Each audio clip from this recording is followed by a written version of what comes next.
Good morning Banaras. बहुत गा रहे थे ना आप, छिम्मी छिम्मी छिम्मी, आजा आजा आजा। तो लो भैया, छिम्मी का सीजन आ गया। अब जेहर देखा और सरोत्तर छिम्मी छिम्मी नजर आई। तो अब दबा के खावा चूड़ा मटर, मटर का कचौरी, मटर का चटनी और का कहल जाला, हाँ निमोना, और मटर का पराठा।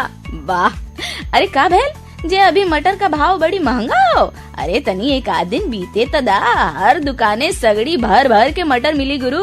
हम का कही पूरा जाड़ा यही मटरे का तराज रही हो कि नहीं। बनारस, यही तो मजे हैं इस सर्दी के। वैरायटी की हरी सब्जियां और उतनी ही वैरायटी की ढेर सारी लज्जतदार रेसिपीज, जैसे कि हमारे बनारस का number 1 morning show good morning Banaras, जहां है आपके लिए फुल ऑफ वैरायटी, देश दुनिया की करंट इंफॉर्मेशन, साथ ही आपकी जानकारी के लिए है आज के दिन क्या है खास, कुछ जानी मानी मगर अनजानी बातें आपको अप टू डेट बनाने के लिए। साथ ही करेंगे एक मुलाकात हमारे आज के स्पेशलिस्ट से, जो आपको बताएंगे इस समय के गंभीर बीमारी से बचाव के उपाय। तो कान लगा के रखिए। मार्केट का हाल, मौसम की चाल और बनारस की कौन सी गली में मचा है बवाल, सबकी होगी पड़ताल। सुबह के 7 बज चुके हैं बनारस। आज की तारीख 17 नवंबर, दिन है गुरुवार। और वैसे तो यहाँ सभी गुरु हैं, लेकिन देवों के देव महागुरु महादेव की अलग ही है बात। फिलहाल ये बनारसी इमरती आपकी मीठी कीर्ति है आपके साथ। तो शुरू करते हैं बनारस का जरा हट के number 1 morning show good morning Banaras, only on आपकी वाणी आकाशवाणी। बनारस, हर इंसान में भगवान हो न हो, मोटिवेशनल स्पार्क बोले तो चिंगारी हो न हो, लेकिन क्या आपको पता है जब हम बात करते हैं पर्टिकुलरली ह्यूमन बॉडी की, तो इस दुनिया में जितने लोग हैं उससे कहीं अधिक एक इंसान के मुंह में बैक्टीरिया मौजूद होते हैं। डरिए नहीं, बैक्टीरिया से मतलब सिर्फ बैड बैक्टीरिया नहीं है, इसमें गुड बैक्टीरिया भी होते हैं जो आपकी बॉडी में डाइजेशन, इम्यूनिटी और आपकी ग्रोथ और डेवलपमेंट में हेल्प करते हैं। वैसे हेल्प की बात करें तो अपने हाथ की जो सबसे किनारे वाली उंगली है ना, छोटी वाली उंगली, उसको देखिए। हाँ, इसको आप कानी उंगली कहते हैं ना, लिटिल फिंगर। हाँ, ये जो दिखने में और कहने में छोटी उंगली होती है ना, उसमें आपके हाथ का जो ताकत होता है उसमें 50% से भी ज्यादा का कंट्रीब्यूशन होता है। यानी का मतलब ये है कि आपके एक हाथ की जो ताकत है उसमें 50% से भी ज्यादा ताकत ये छोटी उंगली लगाती है, उसका कंट्रीब्यूशन होता है, उसका योगदान होता है। तो छोटी उंगली जान के इसको हल्के में नहीं लेना।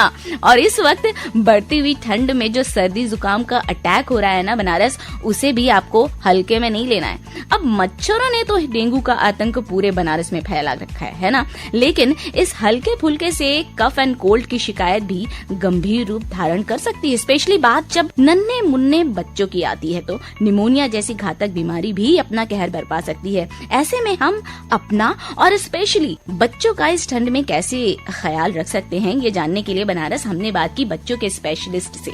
आइए सुनते हैं कौन है वो और क्या जानकारी दे रहे हैं। मैं doctor Alok Bhardwaj, senior child specialist, president Indian academy of paediatrics Varanasi, अभी भूतपूर्व अध्यक्ष इंडियन मेडिकल एसोसिएशन वाराणसी। सबसे पहले मैं ये बताना चाहूंगा कि डेंगू इस समय बहुत ज्यादा फैला हुआ है। शायद ही कोई घर हो जिसमें कि जो है किसी न किसी को डेंगू न हुआ हो। हम लोग ये भी प्रयास कर रहे हैं कि जो है डेंगू का वैक्सीन 1-2 साल के अंदर हमारे देश में आ जाए। हम लोग ने प्रधानमंत्री को एक पत्र भी लिखा है इस संदर्भ में कि माननीय हमारे आदरणीय प्रधानमंत्री जी, डेंगू का वैक्सीन जो है, 2 वैक्सीन पूरे विश्व में अब अवेलेबल हो गए, डेंगू वैक्सीन और एक टकीडा कंपनी है उसका भी डेंगू वैक्सीन आ गया है। तो उस वैक्सीन के ऊपर पूरी तरह से जांच पड़ताल करा करके अगर उसको हमारे देश में उपलब्ध हो जाए तो बहुत से लोगों को हम लोग मृत्यु से बचा सकते हैं। यहाँ पर यह बताना बहुत आवश्यक है कि डेंगू में आपको डरना है, लेकिन प्लेटलेट की कमी से उतना नहीं डरना जितना कि ब्लड प्रेशर की कमी से डरना है। सबसे इंपॉर्टेंट है कि डेंगू होने के बाद दूसरे तीसरे दिन से जब उल्टी और पेट दर्द शुरू हो जाता है, तो बहुत से लोगों में जो है, जब खास तौर पे सेकंड टाइम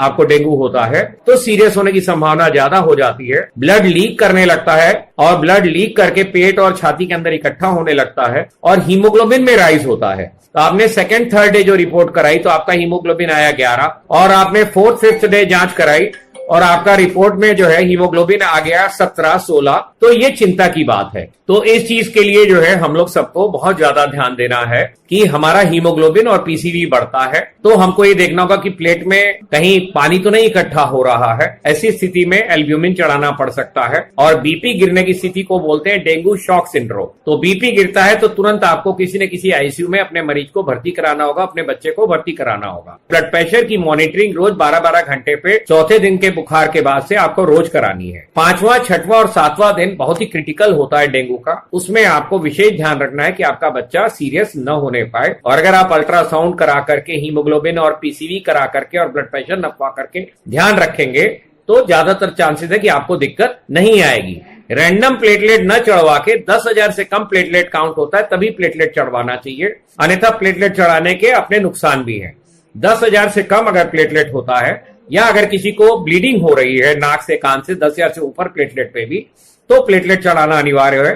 ज्यादा फायदेमंद होता है कि अगर सिंगल डोनर प्लेटलेट आपको मिल जाए। रैंडम प्लेटलेट से 6 गुना ज्यादा काम का होता है सिंगल डोनर प्लेटलेट। तो उस प्लेटलेट को आपको जरूर जो है चढ़वा करके जान बचानी है अगर आपको ब्लीडिंग हो रही है या प्लेटलेट काउंट 10,000 से कम है। इन छोटी छोटी चीजों का ध्यान रख करके हम अपने को और अपने बच्चों को डेंगू से बचा सकते हैं। अच्छा सर, डेंगू के साथ साथ इस वक्त बच्चों को जो सबसे ज्यादा ख्याल रखने वाली चीज है वो है निमोनिया, क्योंकि ठंड की वजह से पता नहीं चलता है और कंजेशन की वजह से बच्चों में निमोनिया का बहुत ज्यादा इफेक्ट हो जाता है। तो इस तरह से हम कैसे सावधानी कर सकते हैं? आपने बहुत अच्छा क्वेश्चन पूछा। देखिए, सबसे इम्पोर्टेंट चीज क्या है कि इस समय वाराणसी शहर और पूरे उत्तरी भारत में पॉल्यूशन का लेवल बहुत बढ़ गया है। अगर जो है हम अपने सभी सुनने वालों से कहेंगे कि आप अपने फोन में गूगल पे टाइप करिए पॉल्यूशन लेवल क्या है। बनारस का आज हमने चेक किया था 5-6 गुना WHO के लेवल से ज्यादा पॉल्यूशन है। जब पॉल्यूशन होगी तो एलर्जी होगी, एलर्जी होगी तो कंजेशन होगा, कंजेशन होगा तो उसमें इन्फेक्शन होगा, इन्फेक्शन होगा तो निमोनिया होगा। तो निमोनिया से बचाव के लिए सबसे पहले तो ये जरूरी है कि हम लोग मास्क का इस्तेमाल करें। दूसरी चीज कि अगर किसी को बार बार कफ की शिकायत हो रही है तो बहुत सी दवाइयां आती हैं और बहुत से नेबुलाइजर और इनहेलर्स आते हैं जिनका इस्तेमाल करके हम बार बार कफ होने से बच सकते हैं। जब कंजेशन से बच जाएंगे तो निमोनिया से बच जाएंगे। और सभी लोगों को निमोनिया का टीका, फ्लू का टीका बराबर लगवाते रहना चाहिए। फ्लू का टीका हर साल लगता है और जो निमोनिया है उसका टीका जो है बचपन में एक बार लग गया तो वो जो है बहुत कई सालों तक, कई दशकों तक वो काम करता है। अच्छा, बच्चों को तो मास्क हम पहना नहीं सकते हैं और जैसे ही मौसम बदलता है बच्चों को तुरंत ये सर्द गर्म का असर करता है, तो निमोनिया का टीका लगने के बावजूद भी कई बच्चों को प्रॉब्लम हो जाती है। बिल्कुल आपने ठीक कहा, अगर टीका लगने के बावजूद भी प्रॉब्लम हो जा रही है, कंजेशन हो जा रहा है, तो आपको नेबुलाइजर का इस्तेमाल करना है जिससे कफ जो है, जो जकड़न है वो छट जाए। और अगर बुखार उसके साथ साथ तेज आता है तो आपको एक्सरे करा के देखना है कहीं निमोनिया ज्यादा तो नहीं हो रहा है। और अगर निमोनिया ज्यादा हो रहा है तो इंजेक्शन द्वारा या जो है दवाइयों के द्वारा उसको कंट्रोल करने का प्रयास करते हैं या डॉक्टर को प्रयास करना चाहिए। और अगर निमोनिया ज्यादा हो गया है, आप लेट डॉक्टर के पास पहुंचे तो आपको बच्चे को आईसीयू में एडमिट कराना पड़ेगा। Thank you so much doctor, हमें इतनी सारी जानकारी दी। धन्यवाद, मोस्ट वेलकम। हाँ, तो बनारस डॉक्टर साहब की बातों को ध्यान से सुना ना आपने? Very good. तो अब लॉक कर लीजिए क्योंकि इसके अलावा और कोई ऑप्शन नहीं है। लेकिन मैं क्या कहूँ, T20 वर्ल्ड कप में भले ही हमारी भारतीय क्रिकेट टीम का फाइनल्स का चेक नहीं मिला, लेकिन एक लाइफ लाइन मिल गई है और वो है भारत ऑस्ट्रेलिया सीरीज, जिसे बॉर्डर गावस्कर ट्रॉफी भी कहते हैं। और अगले साल फरवरी मार्च में इस सीरीज का होना प्रपोज्ड है। हालांकि अभी तारीख और होस्ट सिटी की अनाउंसमेंट नहीं हुई है, but in next some days इस पर फैसला हो सकता है। So cross your fingers and hope for the best. और अब अपने बेस्ट शहर बनारस की खास खबर।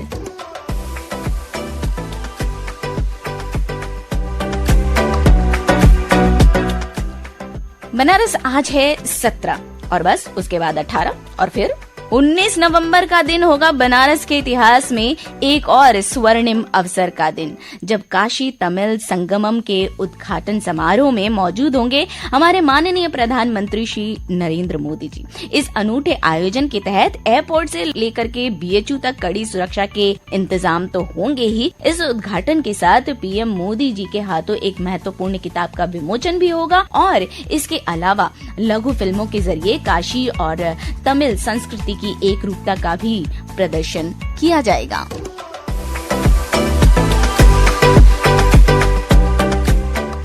हाय, क्या प्रदर्शन हुआ बनारस, मतलब अभी तो ये प्रदर्शन होगा। मैं बात कर रही हूँ काशी काल भैरव उत्सव का, कि पहली बार भैरवाष्टमी पर काशी में भैरव दीपावली मनाई गई। 1,08,000 दीप और इमरती का भोग लगाया गया। 25 राज्य और 20 देशों से आए श्रद्धालुओं ने 100 फीट के बटुक भैरव की मूर्ति की परिक्रमा की।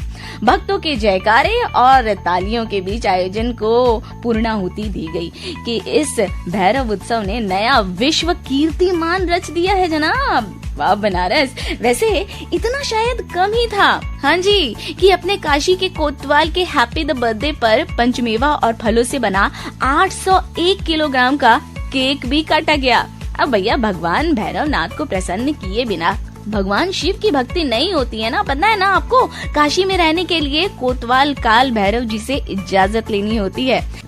इससे पहले कि मुझे आपसे इजाजत लेनी पड़े टाटा बाय बाय के लिए, आपको बता दे हिस्ट्री में आज के दिन स्पेशल इवेंट्स के बारे में।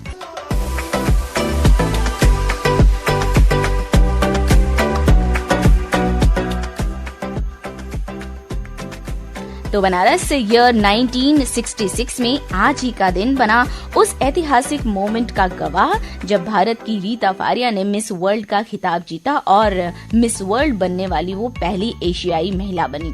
साल 2006 में आज ही के दिन अमेरिकी सीनेट ने भारत अमेरिका परमाणु संधि को मंजूरी दी। आज ही के दिन ईयर 2008 में भारत ने दूसरे वनडे में इंग्लैंड को 54 रनों से हराया। वैसे बनारस, अपने देश के बारे में जब इस तरह की खबरें सुनने और जानने को मिलती है तो अंदर से एक अजीब से खुशी मिलती है ना। और जब दिल खुश हो तो सेलिब्रेशन तो बनता है, और ये सेलिब्रेशन अगर बर्थडे का हो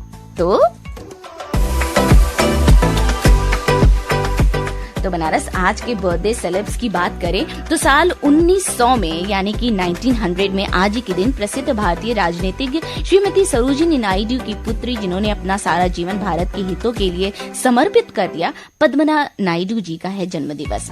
और भारत के हितों के लिए समर्पित व्यक्ति विशेष के इसी क्रम में नाम आता है स्वतंत्रता सेनानी लाला लाजपत राय जी का नाम, जिनकी है आज पुण्यतिथि। यह 1928 में वो इस दुनिया को अलविदा कह गए।